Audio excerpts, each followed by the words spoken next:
Hello, my name is Elise. Welcome. Today I am making a simple slimline card using colored pencils to color in some floral images. Here's a look at the card we're going to make.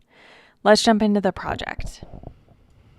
So my main supplies for this card is this Blooming Bunch stamp set, the Slimline card series Scalloped card panels, and the Marshmallow alphabet die set. All of these are from Trinity Stamps and they are all linked down below.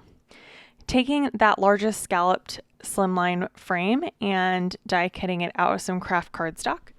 I'm using some post-it note tape here to mask off the scalloped portion so that I only have what is inside of the stitched line to be stamped. This is really easy masking that you can do, but I think it makes your card look a lot cleaner. Just using my Misti, this is the new Misti, which I love, by the way, and some VersaFine Onyx Black ink, and just stamping down that largest image from the stamp set. Using my sweatshirt sleeve to kind of glide over the Misti door and get a good impression and even pressure the whole way around. Missed a spot, and so I went back in and stamped it again. That's the beauty of the Misti. I am just taking some polychromos colored pencils here and coloring in this floral image. I have it stamped off to the side so that I have plenty of room for my greeting. I also think that this makes the card design just look a lot more simple. My style is definitely more modern, more clean and simple. And so this is a way that I can make a slimline card and not have it be full to the brim with images. But if I cluster them all to one side, it becomes a focal point. It also makes it so I don't have to do nearly as much coloring. Coloring is not my strong suit. I think that it's very fun and I love to color. And today it was really funny when I made this card. I hadn't used my colored pencils in quite some time, and I thought it'd be really fun to pull them out and use them for this project. Sometimes it's fun to challenge yourself. You know, a lot of the times those of us who craft kind of become part of our hobby becomes collecting, and we don't always use what we have collected. And so I have many different I have multiple kinds of watercolor markers. I have multiple kinds of other markers and colored pencils. And I have all of these supplies that sometimes I don't always use because for me, I often gravitate either towards Copic markers or my Zig Clean Color Real Brush markers as my coloring medium of choice. And so it was fun to challenge myself and make myself use something that I haven't used in a while. I originally bought the 36 pack of these polychromos pencils, and that's what I've linked down in the description box for you. And then my husband and I went on vacation, and when we were in Germany, I found an art supplies store. And they sold these colored pencils individually. So I just picked out some additional colors. So what I have is probably more like 50 pencils, but it's not quite a set because some of them I picked and chose by hand based on the ones that I wanted and colors that I know I used.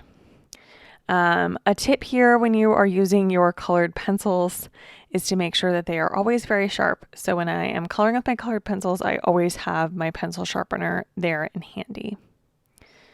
Just going through and coloring these. I think the sunflower makes this really look a little bit more fall. Also using the craft cardstock. I don't know why to me that makes it look more fall, but it does.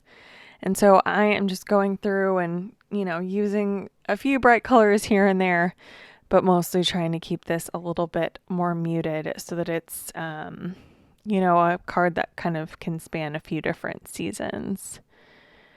I think so much of the time we get caught up in new releases and releases that are so season specific. And then that season passes and we maybe don't use the stamp sets as much as we thought we would. So this set this Blooming Bunch stamp set was actually released at this point a few months ago. And so it really is more of a springtime set, but if you can use it again and use it for something else, then you get a lot more mileage out of the supplies that we buy. Going in these little smaller flowers and coloring them in some purple tones. And then after that, that's the end of the flowers, and I'm just using various greens on the leaves. You could color in all of these clusters of leaves the same shades of green if that's what you have. Because there's just so many leaves, I wanted to do a variation. This project really made me want to break out these colored pencils more often, and so I think I'll be using them again soon. It was so much fun to use them. And again, I am not an expert colorer in any medium, but it's a lot of fun and it's fun to practice, and it's fun to kind of grow our skill set and do something different. So I left in all of the coloring here. All told, this took me just about 15 minutes. This is of course sped up so that you don't have to watch 15 minutes worth of coloring, and you could instead watch about 7 minutes. So yeah, it was really fun to do, and I look forward to using these again soon. One last set of leaves here to color. Again, this set I actually only used one shade because I don't have another shade like this to blend with. But for basically everything else, I think I used 2 shades of colored pencils for. The polychromos blend pretty well together.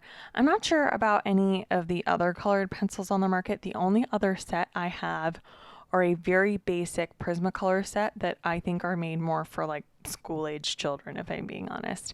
But for while I had them at the beginning, they worked until I got these, and I love these a lot. And if you're looking for good colored pencils to invest in, I highly suggest these polychromos pencils. Okay, now moving on to the card assembly. I have die cut that Hugs 3 times out of 110-pound white cardstock. Thought that the white would be a really good contrast. Just using those stitch lines to kind of line these up straight. Adhering down that H, I've done the U and the G off camera, and now I'm doing the S. Just using some liquid adhesive to glue these down. I use the same liquid adhesive to adhere the stack of die cut letters together. Now I've got my Slimline base here, and again that liquid glue, and I'm just going ahead and gluing the card front on.